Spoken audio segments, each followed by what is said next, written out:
Fellow Namibians, ladies and gentlemen, today we are gathered here as Namibians joined by the international community to witness the change of administration from one head of state to another.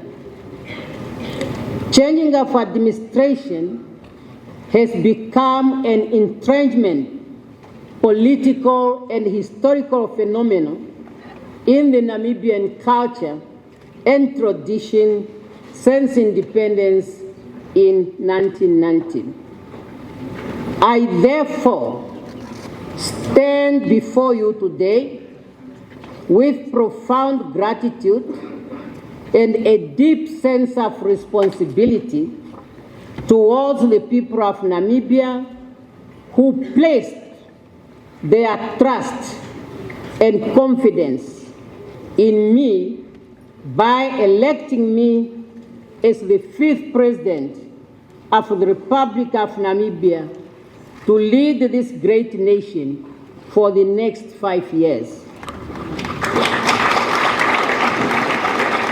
Directors of ceremonies, my ascendance to the highest office in the land is the accumulation of years of struggle by generations of Namibian men and women for the political, social, and economic liberation of our motherland. I would like to pay homage to all of them, those who have passed on and the living.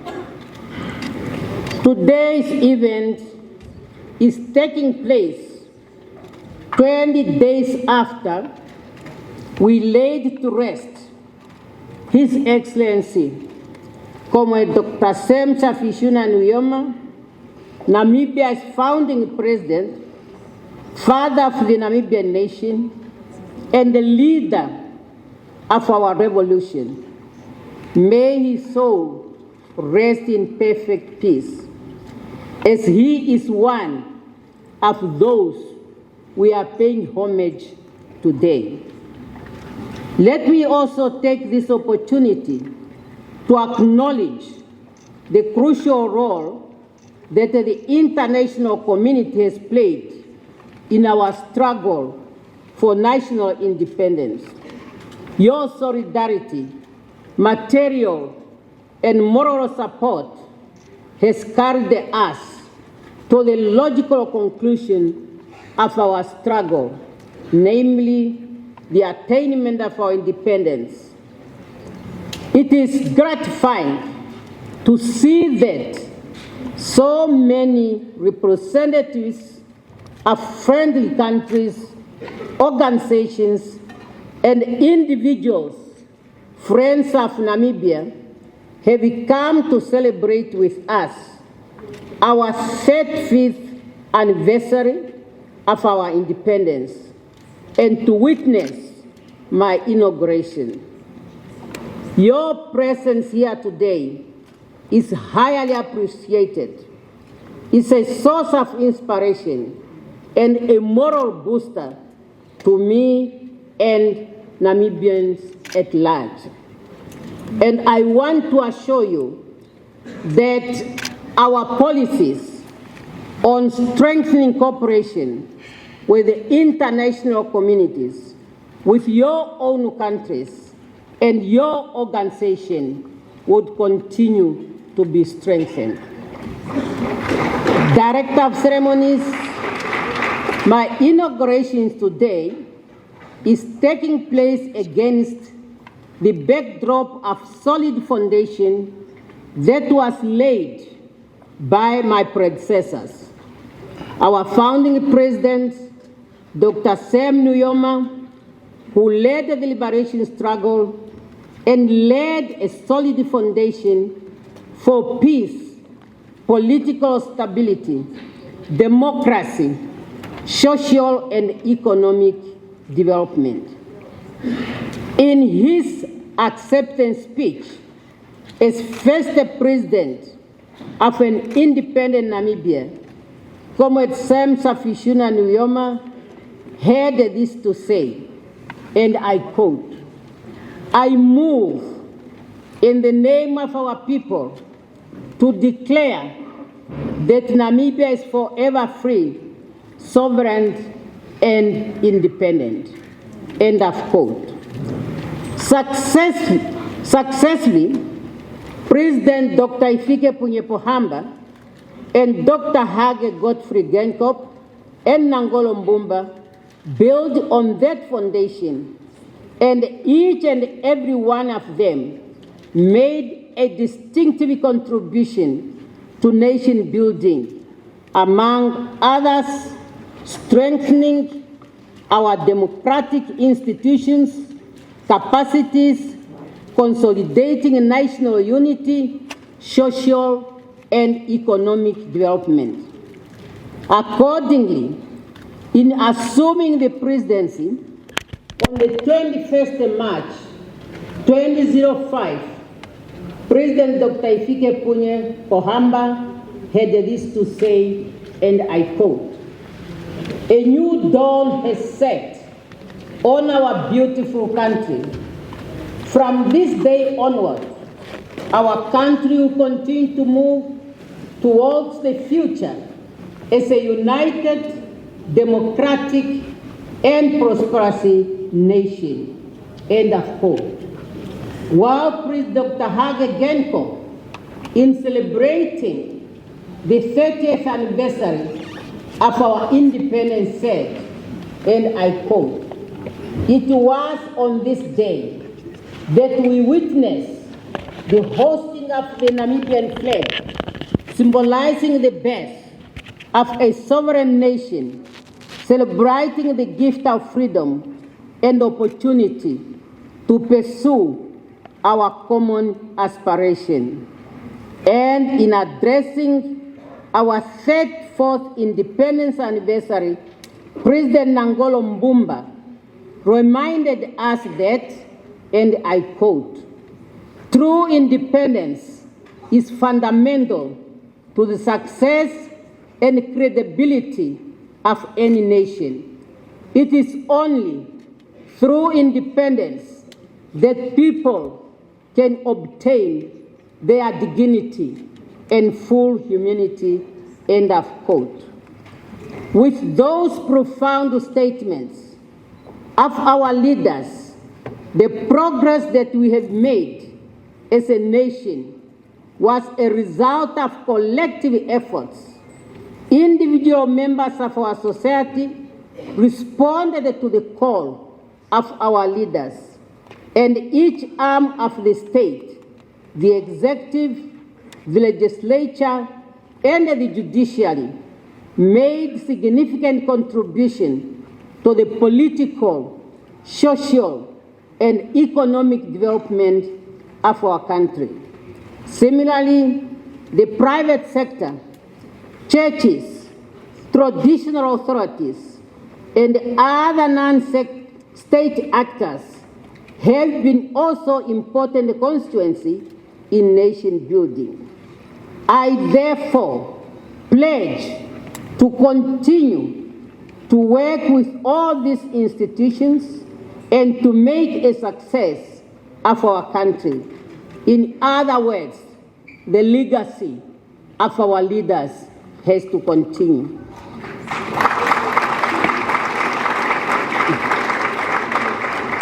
Directors of ceremonies, the task facing me as the 5th President of the Republic of Namibia is to preserve the gains of our independence on all fronts and to ensure that unfinished agenda of economic and social advancement of our people is carried forward with vigor and determination to bring about a shared, balanced prosperity for all.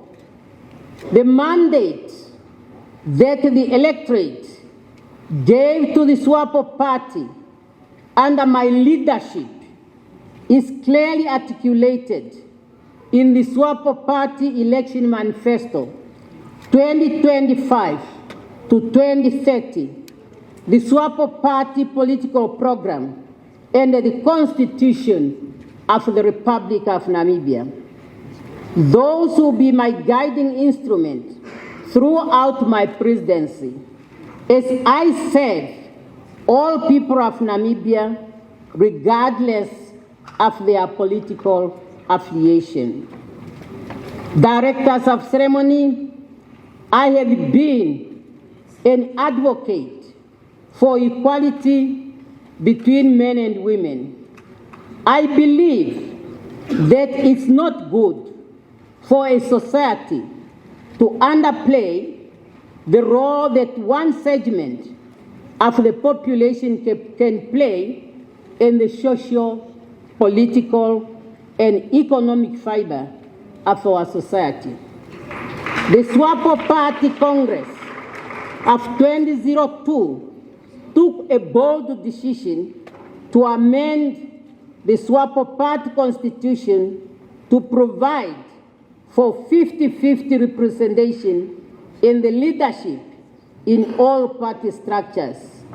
And I'm happy to make this statement in the presence of President Hifikepunye Pohamba, our second president, who presided over the 2002 SWAPO Party Congress. The SWAPO Party government then followed this policy in the running of the government. The result has been encouraging, as many women, including myself, have been occupying strategic positions in government. At one point, we had the Prime Minister, who's a woman, the Deputy Prime Minister, a woman. However, we might all know that equality between women and men and the empowerment of women is work in progress all over the world. However, in Namibia, though we have made some progress, I must say still a lot remains to be done, like it's the case in many countries. I believe that having been elected as president of my country will encourage women from all walks of life to stand up and to be counted, with a clear understanding that I was not elected because I'm a woman, but on merit.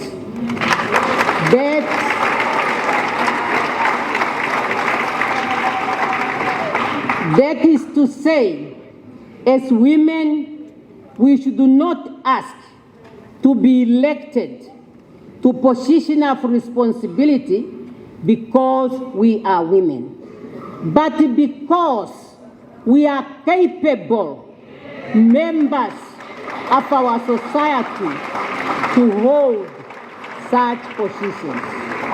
And that is the underlying factor. Directors of ceremonies, the development of any country depends on the quality of its human resources. To this end, education and training will continue to be a priority to ensure that we develop technical and managerial skills and work ethics that requires in the labor market to efficiently and effectively manage our economy and create the necessary jobs. We will therefore promote continuous improvement of our education system from pre-primary, primary, secondary, tertiary, as well as vocational levels.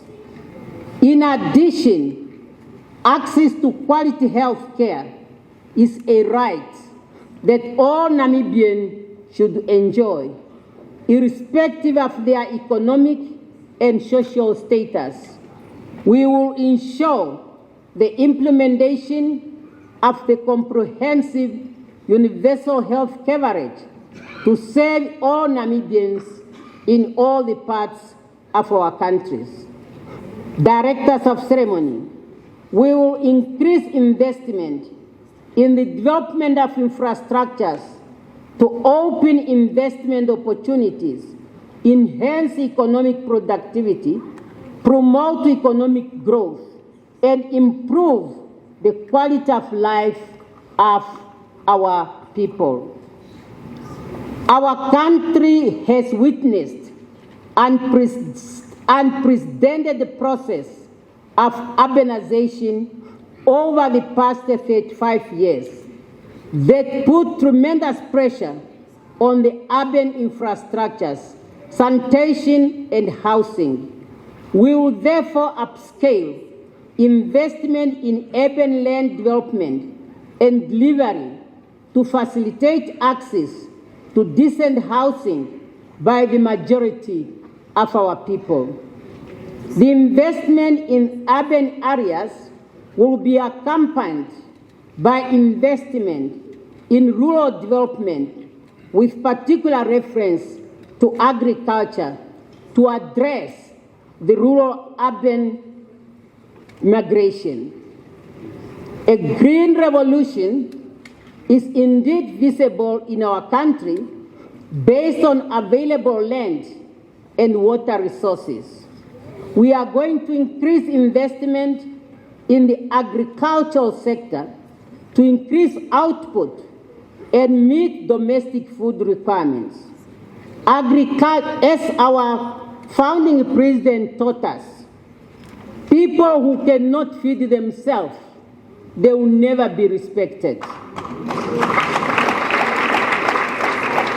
Agriculture can also produce raw materials that can serve as an input to the manufacturing sector, a necessity for industrialization and job creation. Director of Ceremonies, we pledge to the people of Namibia to diversify our economy for our people to drive maximum benefit from our country's natural resources through value additions. The diversification of our economy will also generate revenue to finance developmental and enhance and expand social safety nets. It will also create jobs to take care of the unemployed, of which majority are the youth. Opportunities will be created for the effective participation of the youth and women in various sectors of our economy through targeted financing, training, mentorship, and internship program. As part of youth empowerment program, the government will promote various sports codes and investment in appropriate sports infrastructure, because many of our youth, they are the beneficiary in this. Attention will also be given to the creative industries to make space for our people to bring out their talents. Directors of ceremonies, the attainment of sustainable socio-economic development can only be realized through an accountable administration. Therefore, we will promote good governance with predictable rule-based system that instills confidence in our institution.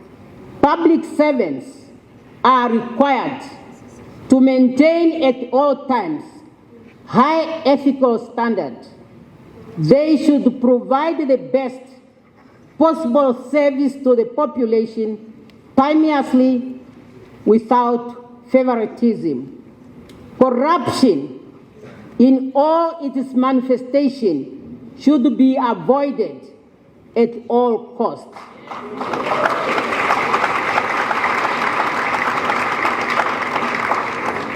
As a student of Mwalimu Nyerere, he taught me, and he also said it in one of his writings, that corruption must be treated as treason. And I agree, because through corruption, citizens can be frustrated and in the process overthrow governments. Director of ceremonies, we commit ourselves, and when I talk about we, I mean the people of Namibia who have entrusted me to speak on their behalf.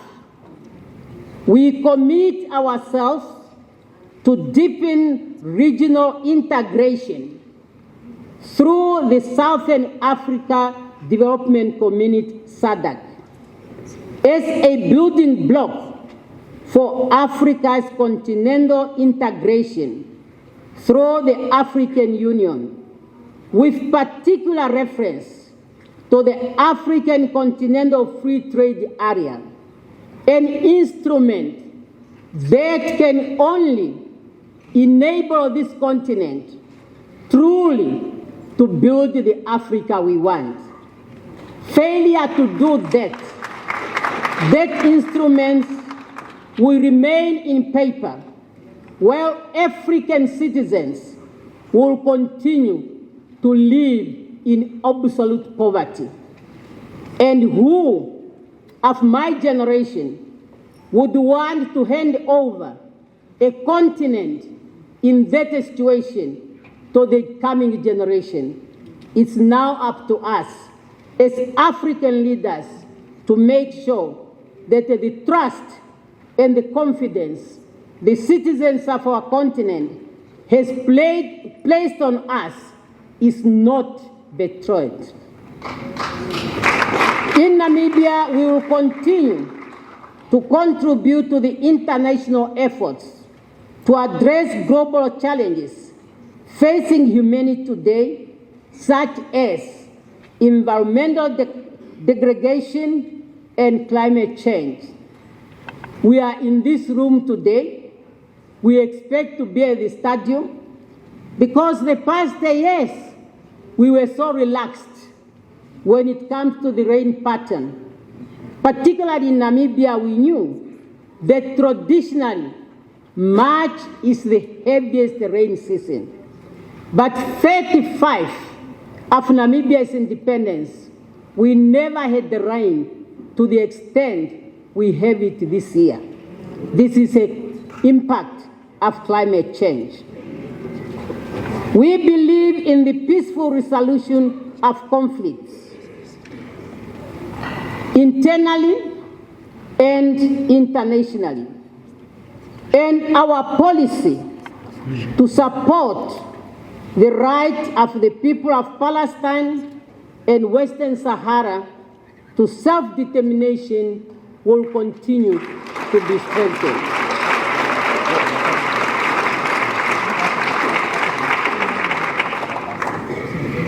We want to promote a win-win situation in trade at the regional level, continental level, and international level.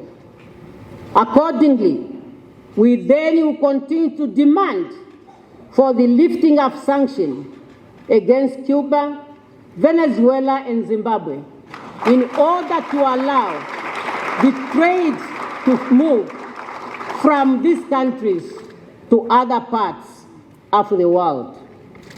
Directors of ceremonies, as members of the AU Committee of 10, Namibia will continue to demand for the reform of the UN Security Council in order to ensure a fair representation of all citizens of the world.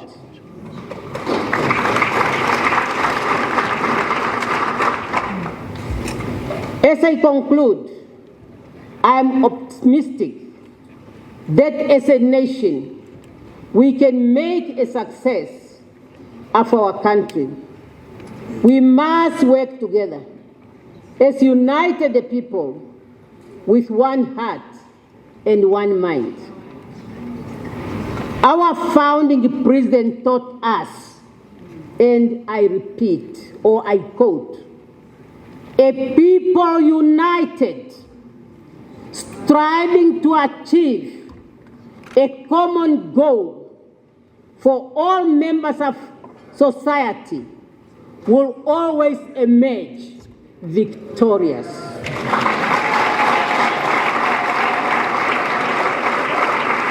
End of quote.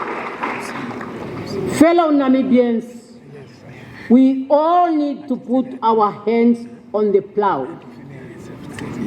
There is a role to play for each and every Namibian.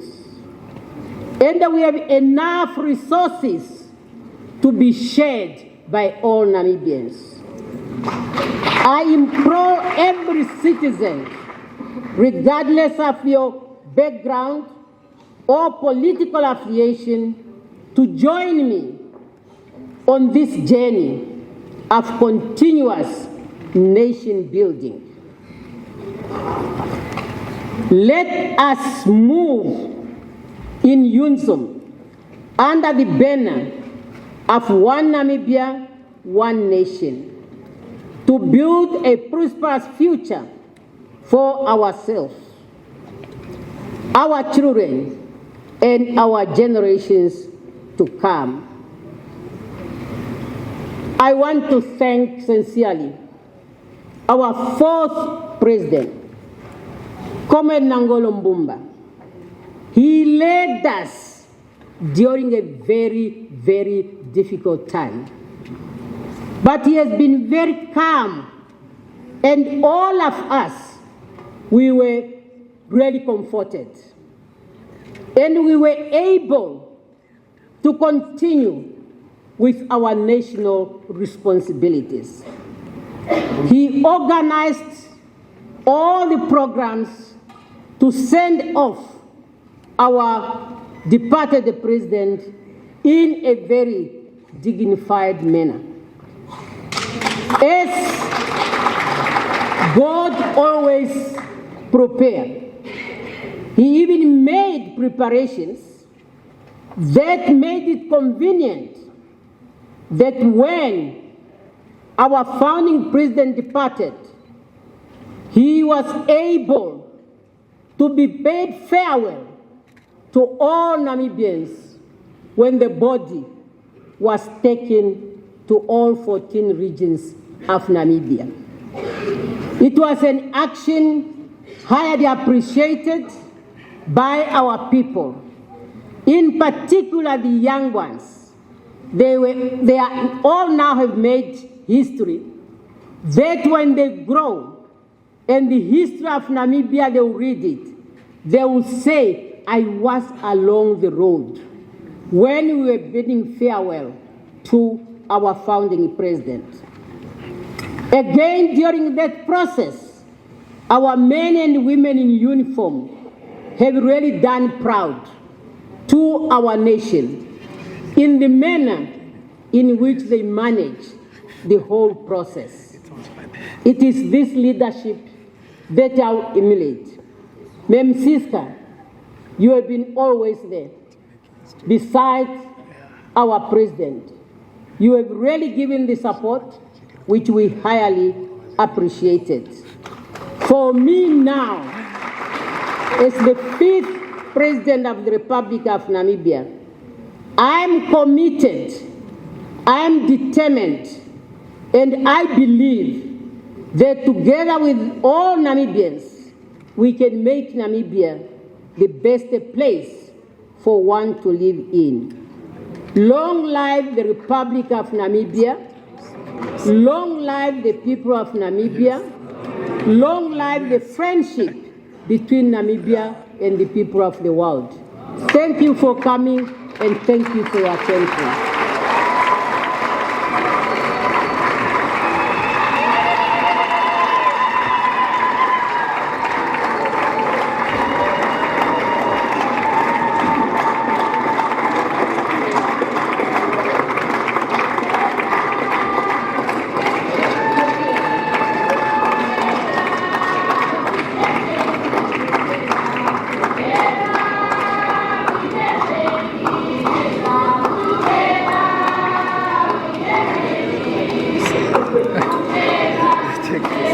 Imagine.